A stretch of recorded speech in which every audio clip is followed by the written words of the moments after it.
Good afternoon, everybody. My name is Tom Dunn, and I am the Director of Business Solutions at TCIA. I want to thank you all for joining us for the fourth in a series of webinars TCIA has hosted on important issues for your business related to COVID-19. We are looking to continue offering these in the future. So if you do have a topic you would like to see covered, please reach out to us, as we want to provide you with as many resources as we can to help your businesses. I'm pleased to introduce our presenters for today's topic that will cover insurance considerations related to COVID-19. We have Mike Levine, who is a partner with the HUNTON Andrews Kurth law firm out of the Washington, D.C. office, and Rick Weden, who is the vice president with Corcoran Haviland Insurance Group, a division of Cross Insurance, who works out of their Wellesley, Massachusetts office.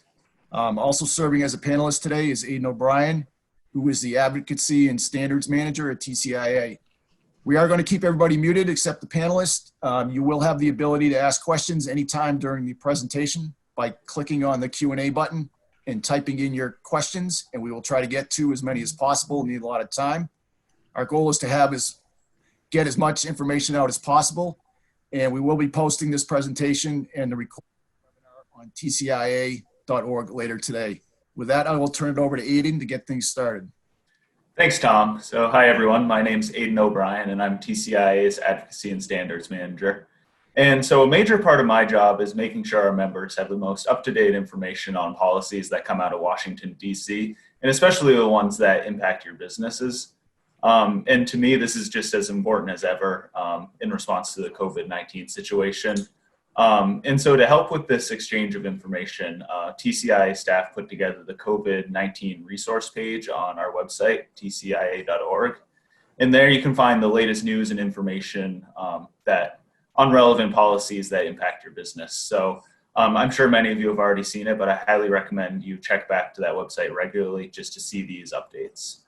And so I just wanted to quickly update everybody on one of the topics we've been following closely, which is the stimulus plans passed by Congress. And so many of you are familiar with the Paycheck Protection Program. And so we had a webinar on that topic a couple of weeks back, and you might have seen in the news that that program recently ran out of money. And so I just wanted to update everyone that late yesterday afternoon, the Senate actually passed an infusion of about $350 billion to keep that program up and running. And so we expect that infusion of money to hopefully be signed by law into by the end of the week. So stay tuned on TCI's website for updates on that situation. We're going to have a lot more answers in the coming days, but if you missed out on the Paycheck Protection Program, the PPP, the first time, it may be worth speaking with your bank just to see how this new round of funding will be handled. So with that, I'll turn it over to Mike to get our webinar today started. Great. Aiden, thank you. And hopefully all can hear me. Aiden, can you hear me? Yes, I can hear you. Fantastic. And I'm just going to apologize in advance to all of our listeners and viewers.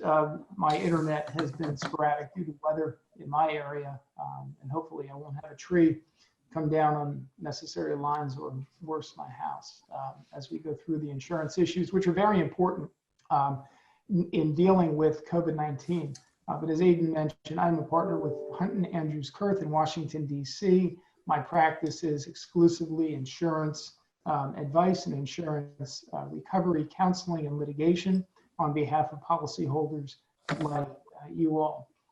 So we're going to talk about COVID-19 and the insurance issues and primarily the business interruption insurance issues, which are first and foremost on the minds of those who are losing substantial amounts of money on a daily basis as a result of COVID-19. Your business interruption insurance is typically included within your property insurance policy, although it may be hidden in several other policies as well that we'll talk about. But for my agenda, the main thing that we will talk about is the first party insurance or the property insurance that most, if not all of you, hold. We'll also talk about third party insurance because there are some relevant coverages there, particularly if any of your employees or people who have visited your facilities have been diagnosed COVID-19 positive. And then I'll talk about some of the key takeaways, including the state and federal legislation that we're seeing, and it's evolving on a daily basis, that may ultimately lead to either a loosening of some of the restrictions in the insurance policies that we'll talk about, or just outright grants of money, either at the state level or the federal level or both, to policyholders who had sought to protect themselves with business interruption insurance, but ultimately cannot get the insurance companies to pay for those losses.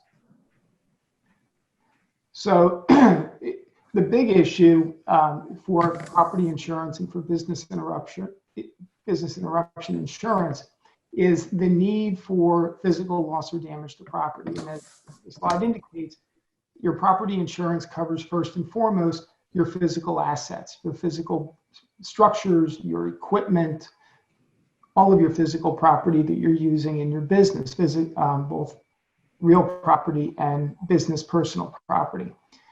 The policy generally is not triggered unless there is some physical loss or damage to insured property. And we've all heard the insurance companies make a big fuss about this. And this is their claim to why there's no coverage. They're saying, well, this is just a virus.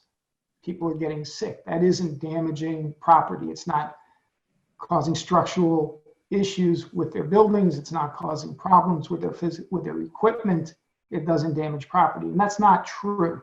It may not damage it in the sense that a tornado would damage your property or that a fire would damage your property, but it is causing damage to property because it is a physical substance. It might be microscopic, but it's still physical. And size does not matter in the context of whether physical loss or damage to property has occurred as a result of a virus. There are cases across the country, and I'll talk to you about some of them, that actually hold that substances, whether smoke or bacteria or other types of contaminants, when present at a property and render it unusable, in fact, have damaged the property and resulted in a loss of use of that property that is sufficient to trigger coverage under these types of insurance policies. So business interruption insurance covers the loss of income that you sustain after you've had some physical loss or damage to your property. So it's easy in the context of a fire.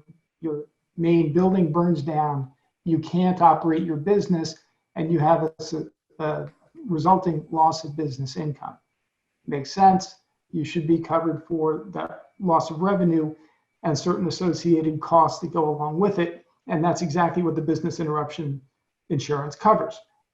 Now, it also covers the loss that you sustain when you can't operate your business because COVID-19 has affected your physical structure because somebody was diagnosed positive at your location. Again, an employee, a patron, a person making deliveries, picking up materials, what have you. That's your direct business interruption insurance. But there are other types of coverages that also would apply even if you don't have damage at your facility. For example, I'm going to go to the second bullet, civil authority. Now, civil authority coverage is really what most of the disputes are about and where most of the coverage lies for COVID-19 related business interruption losses. What civil authority coverage provides is that if your business is impacted, if it's shut down, or if it's substantially impaired because of an order from a governmental authority, it could be state, it could be federal, it could be municipal on a local, town by town or a county by county basis. But if any order from a governmental authority closes your business or impairs your business, and that order is issued because, again, of physical loss or damage to property, and it doesn't have to be at your location, it can be anywhere under some policies. In others, it would be within a certain geographic radius. But the point is that it could be property other than yours. So if that damage gives rise to an order, as it did in New York, Governor Cuomo was very explicit in the order that he issued. He said, COVID-19 is causing physical damage to property. And because of that physical damage to property, I'm issuing a stay-at-home order, and I'm closing all non-essential businesses.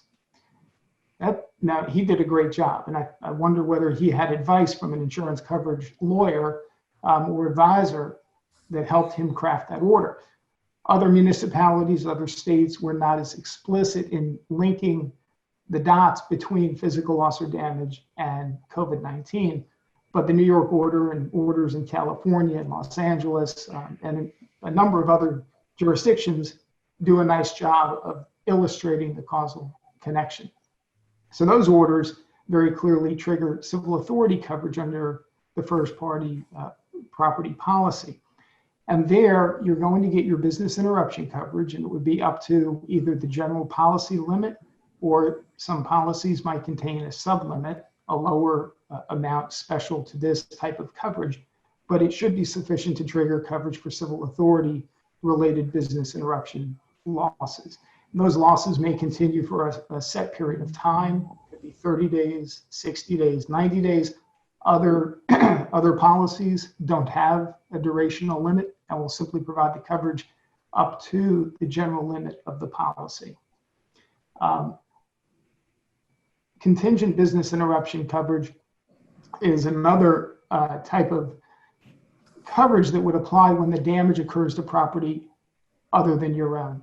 So in this instance, it would be damage to the property of a key supplier.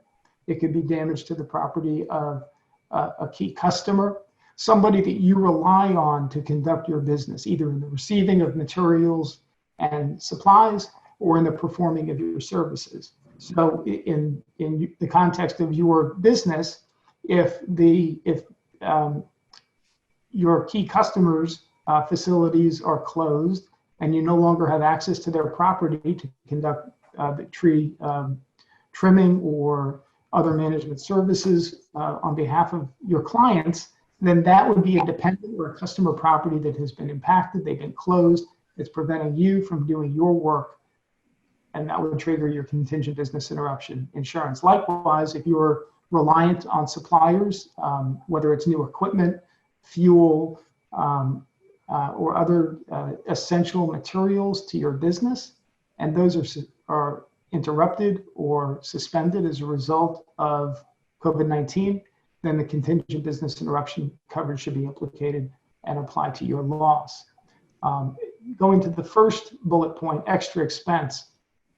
Extra expense goes along, it goes hand in hand with all of these types of business interruption coverage. And basically that is the additional money that you're required to spend to mitigate the otherwise covered loss under your policy. So if there's an order from a civil authority and it closes your facility, and as a result, you're required to go and rent a new location to conduct business in a different city that's not subject to the order, those additional amounts that you pay to rent the new facility would be covered under your policy. Now, most extra expense isn't so significant. It might be the cost of outfitting your workforce to work from home. So ensuring that they have laptops and computer monitors and webcams and all of the associated business essentials so that they can conduct their business as nearly as possible to the way they were conducting it before the interruption occurred. And the point of the extra expense, if you think about it, makes sense. It's additional monies you spend to lessen the amount of coverage that the insurance company would otherwise have to give you. So they pay for that, and that's the extra expense. Preservation of property, which is the last bullet, is very similar to extra expense. Those are the steps that you would take, the money you would spend to protect other property that has not yet been damaged. So in the context of COVID-19, if an individual, whether employee or customer or some other person came into your premises, they were tested positive and informed you several days later that they had been tested positive, if you took steps to close off other areas of your facility or minimize the use of certain equipment that that person may have come in contact with, then the money associated with doing that, the expenditures and even the losses, would fall under the preservation of property coverage, because you're preserving otherwise undamaged property from becoming damaged, or in the context of COVID-19, contaminated by the person or other property that has already become contaminated. So as I mentioned, the key coverage question is there physical loss or damage? And for a variety of reasons, we believe there is. There are a number of cases that talk in terms of not only physical damage, but also physical loss. And if you were to really drill down and look at the language of the insurance policy, The typical first-party policy provides coverage for the physical loss of or physical damage to covered property. And many insurance companies gloss over the distinction in that phrase, physical loss of and physical damage to. These are two separate things that can trigger the coverage under your policy. Both are not required. So if you lose the ability to use your property, then under many policies and under many states' law, that alone is sufficient to trigger coverage for losses such as COVID-19 losses. It doesn't have to be physical damage in the sense of a tornado or a fire or some structural harm to the building. So it can be one or the other, and insurance companies are remiss to point that out. And for good reason, it means substantial cost savings if they can gloss over the distinction. And courts, again, have addressed these issues in some very significant decisions that are now coming to the forefront in what are probably well in excess of 100, if not more, insurance coverage matters or cases that have been filed for coverage for COVID-19, and I'll talk about those in a little bit. But apart from the coverage that is available, the different types of coverage and the core question of whether or not there's physical loss or damage, there are certain exclusions in the policy that are also proving to be problematic for some, but not for others. And they're, again, one of the flags that the insurance companies are waving as to why they believe there is no coverage for COVID-19. And the biggest one is a fairly standard virus exclusion that was instituted in 2006 as a result largely from the 2002 SARS issues, which you may recall, and some of the subsequent pandemics and epidemics that followed.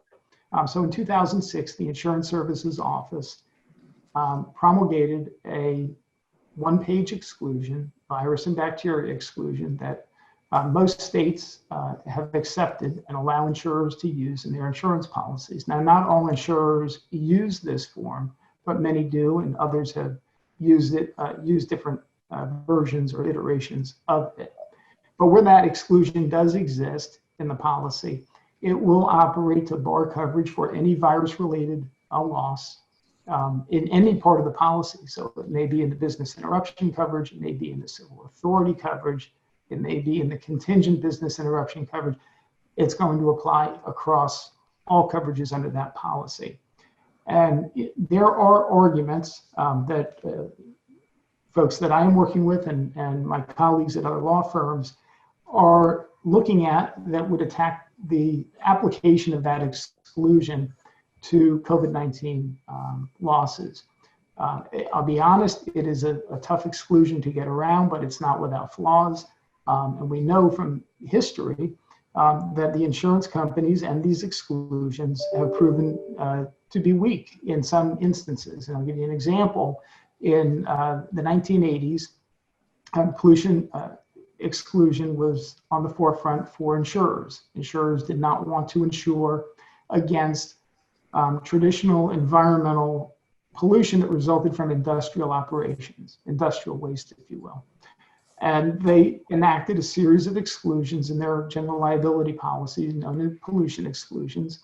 And they finally landed on one that they said was so robust and comprehensive, we're going to call it the absolute pollution exclusion.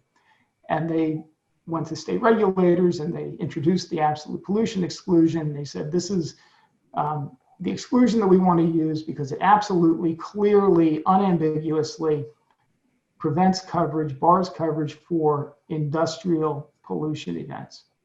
State regulators looked at it, they said, fantastic, we approve it. Well, no sooner than the form got approved and started to be used by insurers, they started to apply it in other contexts outside of the industrial waste context. And they started to use it for spills of contaminants or spills of chemicals in business operations. So you have a warehouse and somebody spills a drum of motor oil or gasoline or some other solvent. The insurance companies were coming in those instances and saying, well, we have a pollution exclusion, we don't have to pay for the resulting loss or injury. as a result of that spilled chemical, because it falls within the definition of pollutant. And those issues were litigated. And in many courts across the country, the insurers lost because the proffers, the representations that they made to the state regulators were to use that exclusion in a certain way for a certain type of waste or a certain type of pollution. And applying that exclusion to indoor releases, whether it was a liquid, a gas, carbon monoxide, was a big area where the insurers tried to use the absolute pollution exclusion to bar coverage. The court said, no way. That's not what you intended to use this for. It's not what you represented that you were going to use it for. And we think there are similarities with the virus exclusion, because when you look at the genesis of these exclusions and how many of them came to be, I did mention SARS, but I think in more cases than not, it was instances like Legionella, where you had specific viruses or diseases at discrete locations.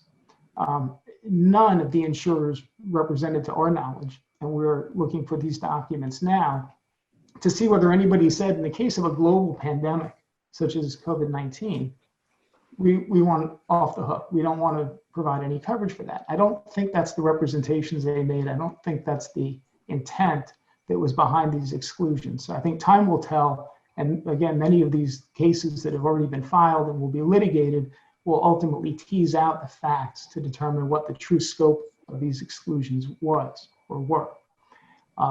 And it's for that reason that many states, and I'm jumping ahead of myself a little bit, but many states now, and including the federal government, are talking about undoing or prohibiting the insurance companies from relying on these virus exclusions to bar coverage for COVID-19 losses. So the takeaway there is that if you have a policy and you see in your policy this virus or bacteria exclusion, don't give up. It's not the end of the line. And I am advising all of my clients that they should be submitting a claim anyway. And I know a lot of other policyholder representatives are doing the same. Put that claim in, because we don't know how the story is going to end. One thing I do want to note here before I jump ahead, the communicable disease sublimit, I've included under key exclusions and sublimits. This is actually a coverage that many insurance policies have. And I would be lying if I told you that I have not heard at least a dozen times that insurance brokers, some very large insurance brokers, and I know Rick would never do this, but some insurance brokers have told their clients that they have no coverage for COVID-19, even though the policies contain communicable disease coverage grants or sublimits within the policy. And it's very disturbing to review that policy and to look back at the notes and see that the broker said there's no coverage here, when in fact there is coverage. And for many clients, it's usually up to $1 million or $2 million. So that's real money.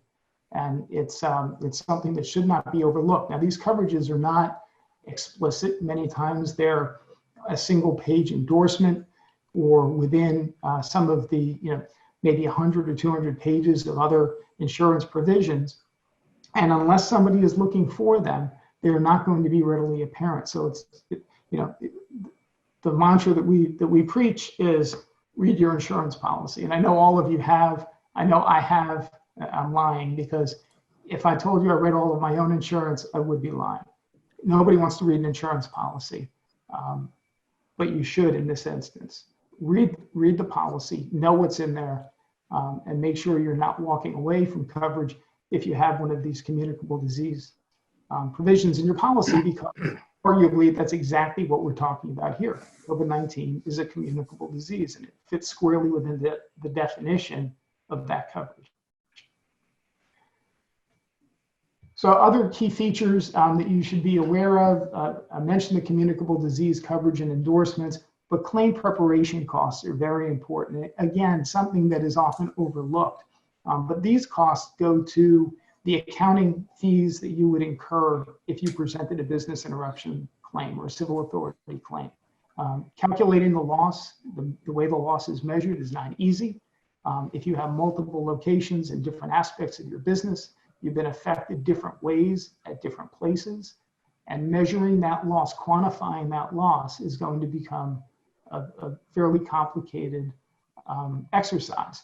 So you want to make sure that you're not leaving money on the table at one location because you're focusing more on another, and the insurance policy will allow you to engage a forensic accountant to come in and help prepare that claim and prepare those measurements.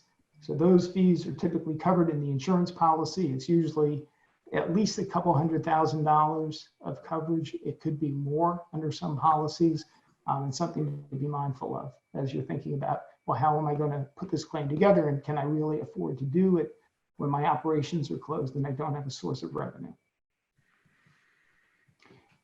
Just an illustration of the cases that have been filed. I put this PowerPoint together a couple of weeks ago for an earlier presentation that I did for your organization. And at that time, there were really only about 15 cases. This was 2 weeks ago. There are now at least 100, and I want to say over 200, including probably 25 or so class action lawsuits that have been brought against the insurance companies, against the insurance industry, all claiming business interruption losses and coverage under policies that are most likely very similar to, if not identical to, yours.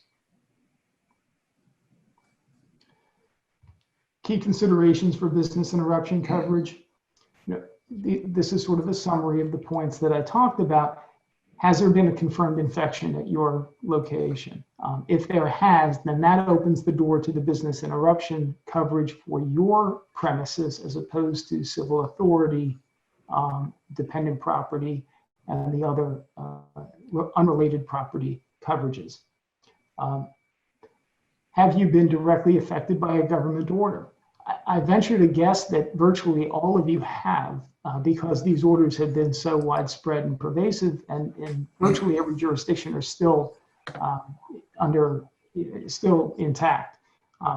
And even in Texas and some of the other jurisdictions where the government officials have started to relax the orders, they're still largely intact for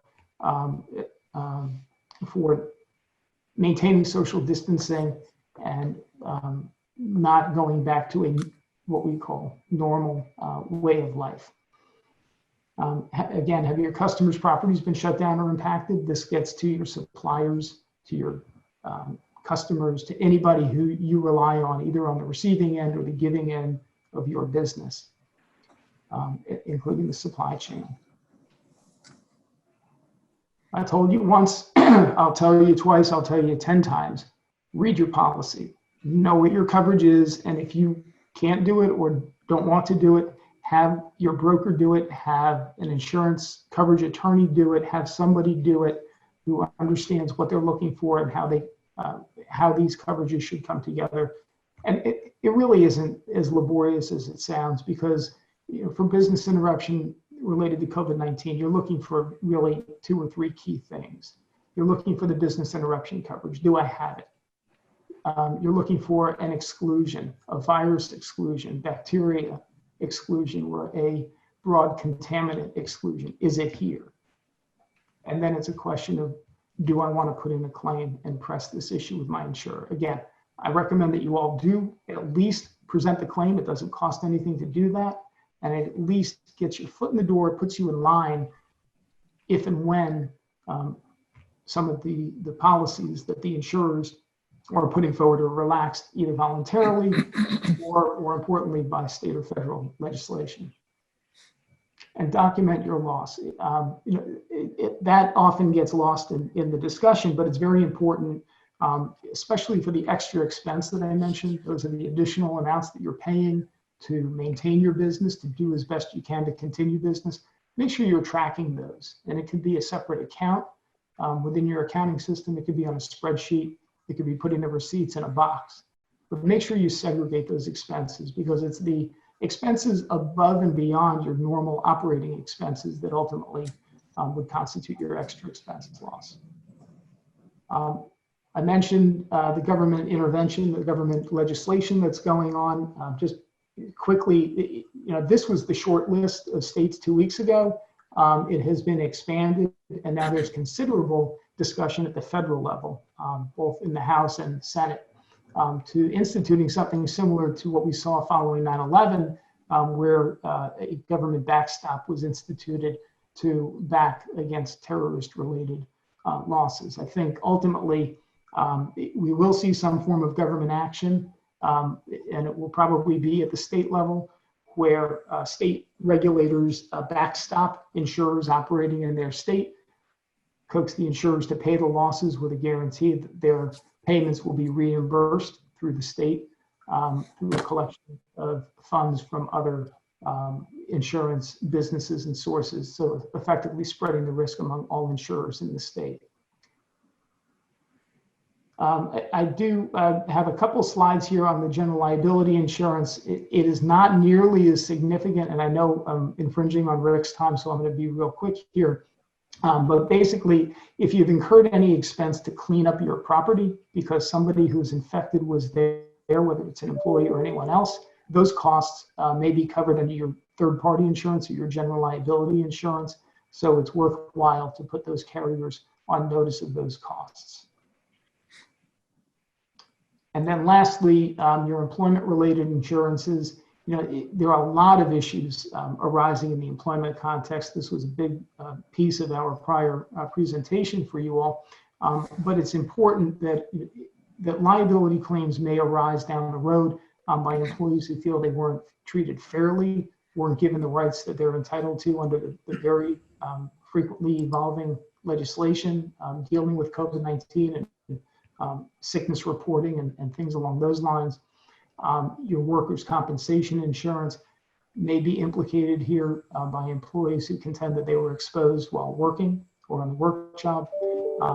And likewise, your employment liability insurance, to the extent employees or others contend that you didn't have proper systems or procedures in place to ensure workplace safety, or that you didn't do as you should have and follow specific guidelines to ensure that employees were given the opportunity to opt out of working in what they would contend to be a hazardous situation.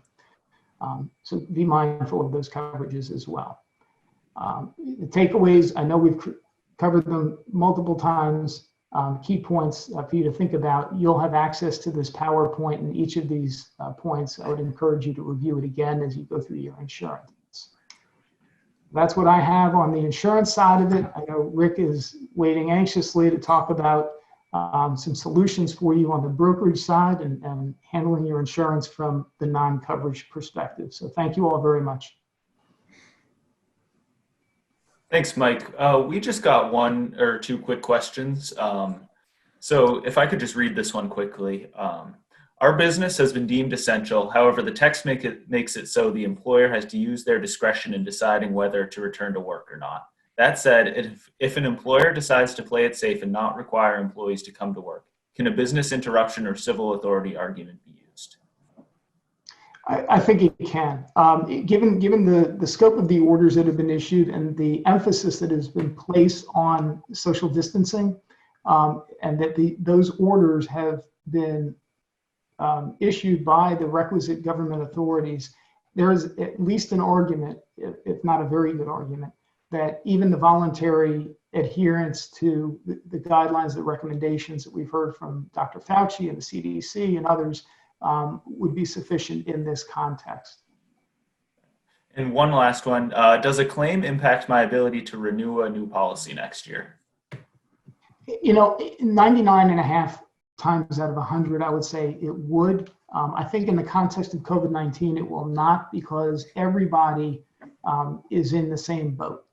Virtually every insured is putting in a claim or at least considering one, and the insurance company and the industry as a whole is being impacted by these claims, whether you submit one or not. So, you know, from a capacity standpoint to issue new insurance, from a rating standpoint overall, the industry is being affected regardless of whether you put in a claim. So I think the better advice is you might as well go along with everybody else, because you're going to be impacted anyway.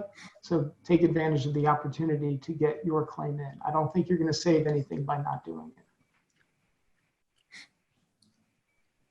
Yeah, there was another question that I just wanted to see if maybe Ricky, you could jump in on this one too. Could you touch on how the business income coverage responds when a tree service performs their work entirely away from the listed premises at their customer's property shown on the policy?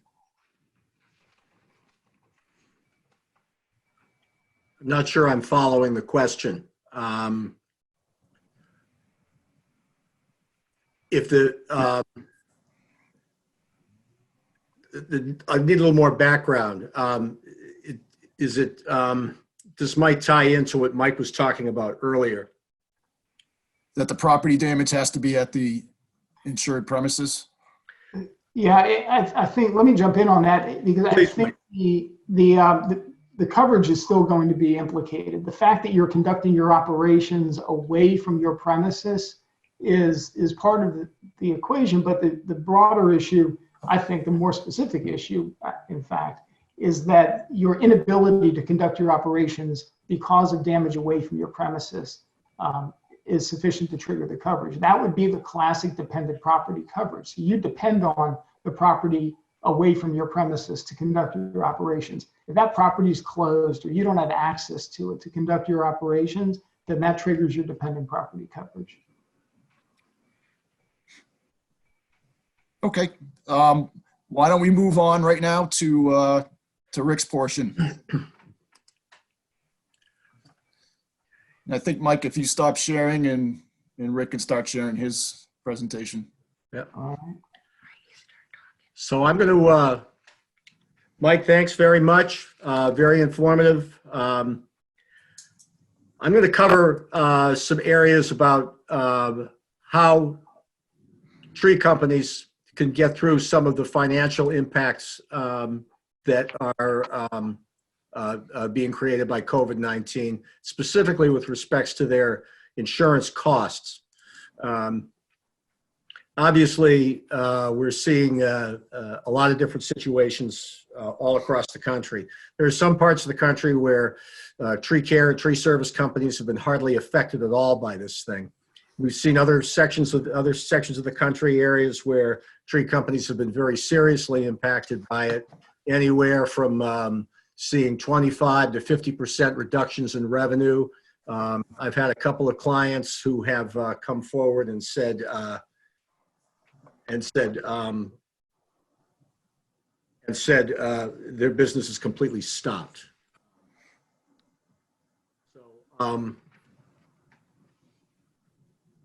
So anyway, I'm just getting my PowerPoint here set up. So what we want to talk about is just a few things that tree company operators should understand when you're looking at your insurance costs. Obviously, the insurance costs in this industry are very and we are also coming into a time period when work is going to start to escalate, or maybe not. And because of our softer winter climate we had this year, we probably had a lot of companies in a lot of parts of the country that were very busy during the winter months when they normally would not have been. And because they were that busy, they have increased their insurance costs. Can everyone see my slides, by the way? Yes. Okay, all right. So basically, the cost of tree care insurance, generally speaking, there's a number of factors that impact costs for a tree care company's insurance. But one of the key factors really is payroll and basically payroll. It controls your workers' compensation costs, and it controls your general liability costs. I mean, there are obviously other mitigating factors that factor into this, but these are the basic drivers. And with many tree companies at this point coming into a period where they might be laying off workforce, or they might be stopping work altogether, this is a time to really sit down and look at how the COVID situation is affecting your payrolls. And particularly if you have a policy renewal coming up in the next 3 to 4 months, you should definitely be looking at this now and not waiting. So I'm just going to move along here. Hopefully I hit the right button. So a couple of things. Before we talk about people that might have renewals coming up the next few months, let's talk about businesses that might be right in the middle of this thing. And you might be 3 or 4 months into your policy period. And you have very high payrolls on your workers' comp and your general liability. We're going to talk about this again later, but let's also remember that in many parts of the country, we've come off a period of time where the economy has been very robust. And tree work has been inflationary. Rates for tree work have gone up in a lot of places. The work has escalated. A lot of this is due to climate change, and a lot of it's just been due to the general, healthy economy we've had. A lot more people are spending money on tree work than they had been before. This would be a good time if you've got a really large payroll based on your workers' compensation. To maybe reach out to your insurance company and say, hey, and by the way, we wouldn't normally do this, but because of the COVID situation, a lot of insurance carriers now are open to listening to these kinds of stories from their policyholders and working with them. So a hypothetical situation would be, say you had your tree care company forecast when you renewed your policies late last fall, perhaps, or several months ago, you would forecast, say, payrolls of $250,000 or more, and you've just gone through a sizable reduction in workforce. You might have let most of a crew go, or just generally work has slowed down to a point that your payrolls have dropped. You might have some workforce that instead of having them on for 5 or 6 days a week, they're only on for 2 or 3. Look at this and think about where your payrolls are going over the next few months. I know the federal government has been very vocal about we're going to get this thing going, and once we turn the switch on, the economy is going to come roaring back and everything's going to be great again. I'm a little leery of that forecast myself. My concern is that this is going to potentially contribute to some form of temporary recession in our economy and some other things that could impact work down the road. So this might be a time to look at these things. And if you had, say, forecast, $250,000 of payroll, if you'd known about this happening a few months ago, you might have said, no, I'm not going to forecast $250,000 in payroll. I'd say I'd be more like $175,000 in payroll. This might be a time to reach out to your insurance company, explain to them what's going on in your business. Your business has slowed down dramatically because of this thing. And will you allow me to work with you to possibly temporarily or reduce my payrolls on my current policy to make my insurance costs a little more palatable for me until we can get through this? As I said, a number of insurance companies are willing to talk to their policyholders about this. In a normal situation, normal day's work, they would not be willing to do this. But because of the C-19 crisis, they might be. More and more, we're seeing more and more insurance companies being willing to do this.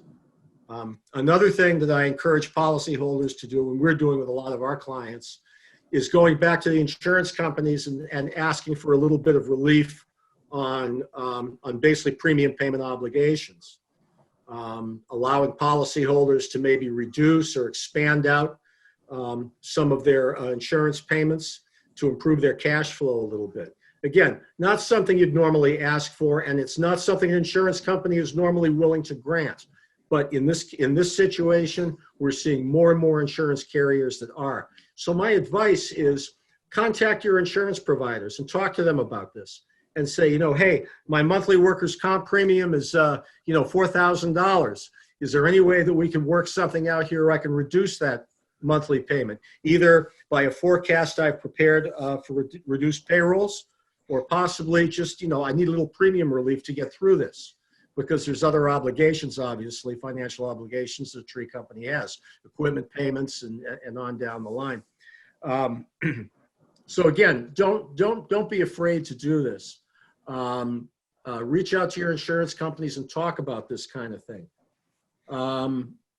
The other thing moving along here are workers' comp and general liability policy audits. Now, we all know what these are. At the end of the year, the insurance company basically comes to you shortly after your policy renewed and they say, all right, you told us what you did a year ago when we renewed the policy. Now tell us what you really did. And, so if you had, forecast a year ago that your payrolls were going to be 200,000, and we come around a year later for your policy renewal and you find out you did 300,000, that $20,000 workers' comp premium was not enough to cover this past year. So your insurance company is saying, hey, you owe us an extra $10,000 for last year. Typical, policy audit. If you've got a renewal coming up in the next few months, this is a good time to reach out to your insurance company now and start talking to them about these policy audits and getting a forecast on the audit. We've been doing a lot of audit forecasts with our clients that are in these renewal timeframes. If we've got clients that have policy renewals in May, June, July, and August, we're talking to these people now. So you should reach out to your insurance people and ask them about this. You can forecast based on what your payrolls have been. You can actually create a forecast of what you think that audit might be. And if you're one of these tree companies that's been coming off a very robust year of business where you've hired additional workforce, you've had a lot more work going on, there's a good chance that in 2 or 3 months, you're going to see a large workers' comp audit coming from your past year. This is a time to come to your insurance company and say, hey, I'm forecasting that I'm going to owe you guys $10,000 or $15,000 come sometime in July when you conduct the audit. Is it possible for me to talk to you now about possibly spreading that audit obligation out over a few months? Let's remember that audits are for work of the past. And so in the eyes of the insurance company, that premium is considered fully earned, or in the English language, that means you owe the whole amount to us now. It's fully payable. This is a great time to contact your insurance company, get an idea of what you think this thing is going to be, and talk to them now about possibly, if I've got a $15,000 audit that I think is going to happen in July, I'm a little concerned about COVID and how much work I'm going to have in my area in the next 2 or 3 months. Can I take that $15,000 and spread it out? Maybe give you a $5,000 payment in July, another $5,000 payment in August, another one in September. A lot of insurance carriers are very willing to work with their policyholders in these situations under the current situation with COVID. So this is something that I think is very important to do. I think everybody don't hesitate and don't be afraid to talk to your carriers about this or your insurance brokers. Get a feel for where this is going. We don't know down the road how this is going to affect business. We're starting to see a little bit of work is picking up in certain parts of the country. Other parts it's not picking up at all. As I said, other parts there's been hardly any impact at all. But now's the time to really look at these things and look at where your payrolls have been going and have been and what you've done and what's happening down the road. Let's talk about motor vehicle fleet insurance for a second now. Let's move on to that. Obviously, all tree companies own vehicles. We have vehicle fleets. This is a great time to review these policies, regardless of when your policies are renewing, and identify any vehicles or trailers that you don't have in regular use in your day-to-day operations. I know a lot of my clients, and I insure dozens of tree companies all across the country. Many of them have a number of vehicles that they have in their fleet that they have on their insurance policies, and they don't use them that often. They're more like convenient vehicles, that extra bucket truck that you have on your auto policy that you don't run all the time. Few companies have extra log trucks or other trailers, or maybe you've got 2 or 3 sales vehicles. This might be a time to think about maybe temporarily taking some of these vehicles off your auto policy. That'll reduce your auto premiums temporarily. Obviously, you're self-insuring physical damage on these vehicles, so you want to be careful. If you have vehicles where you have third-party interests on them, like liens, lenders, you might not be able to do that with those vehicles. But look at your auto policy, see what's on it, and see if there's anything that you can take off temporarily.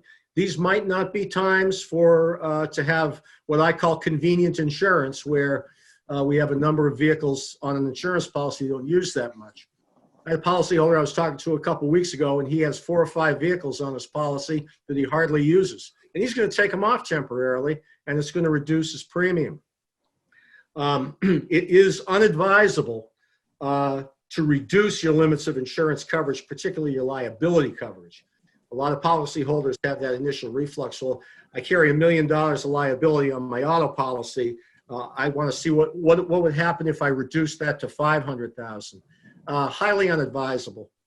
That's valuable protection for your company. You want to make sure you have adequate coverage there. Also, many of you have umbrella policies, and those umbrella policies require that you carry specific limits of underlying liability coverage.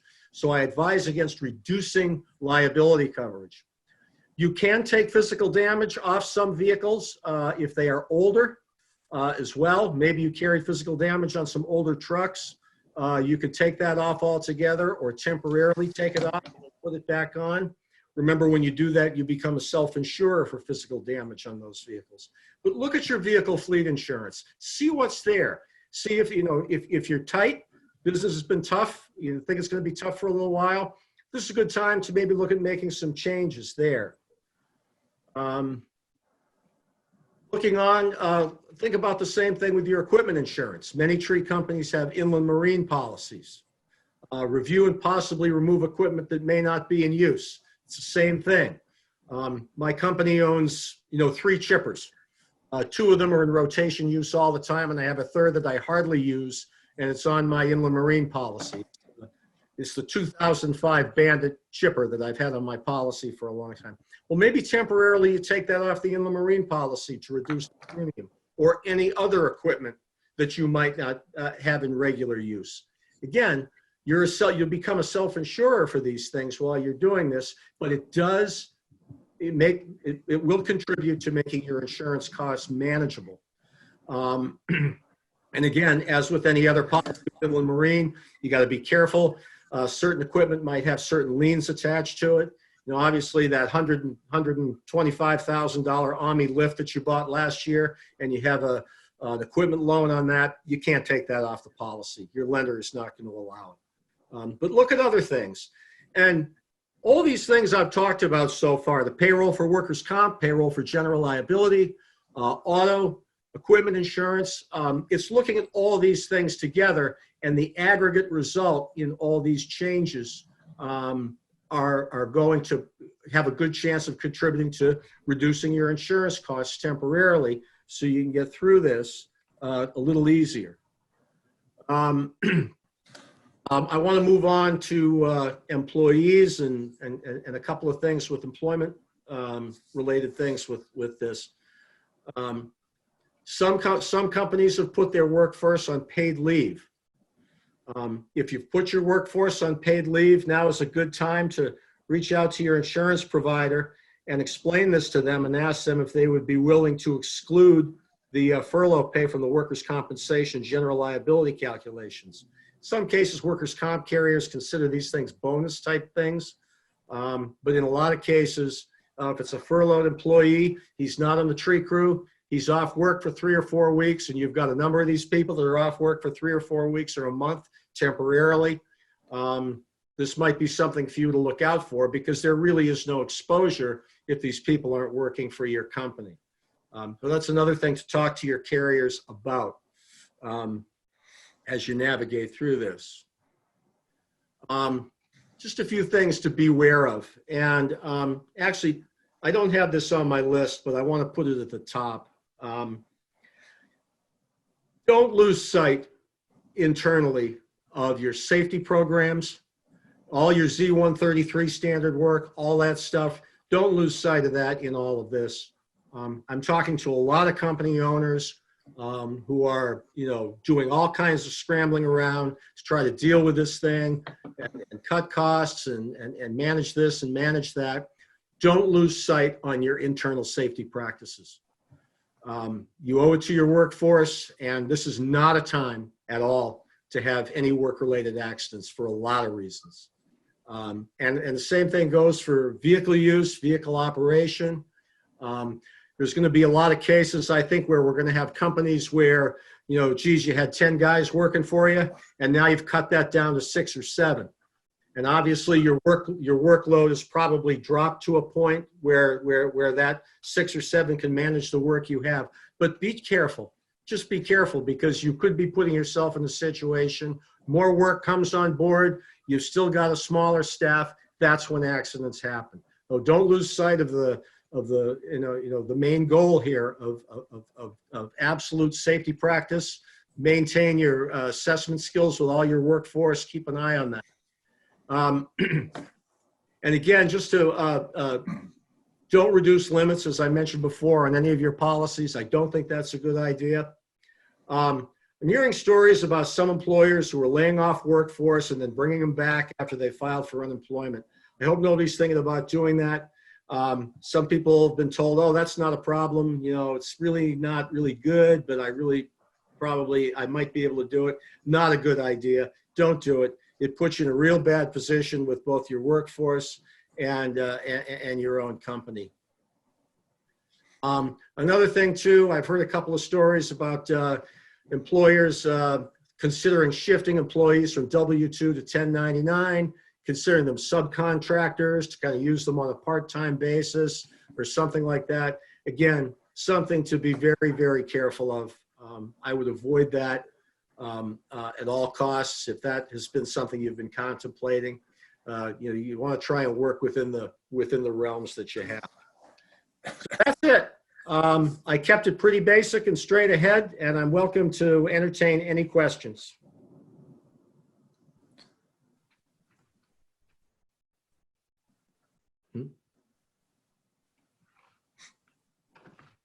Yeah, I'm not seeing any questions that have been posted. If anybody wants to get in a last minute question, now's the time. But Okay. If not, we'll, oh, we did get one in.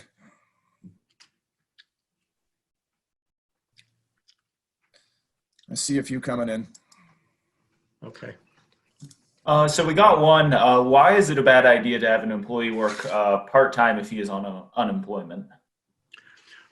Because it's a violation of employment laws in most states, because the employee is collecting unemployment from their employer, and at the same time they're being paid to work. That employee can get themselves in an awful lot of trouble with both the IRS and state employment. In most states, I think that practice is basically illegal, because that employee is collecting unemployment.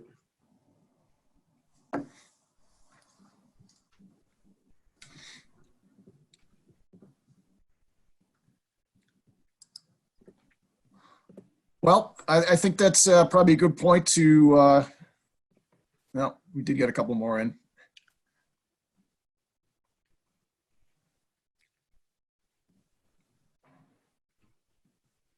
So we got one.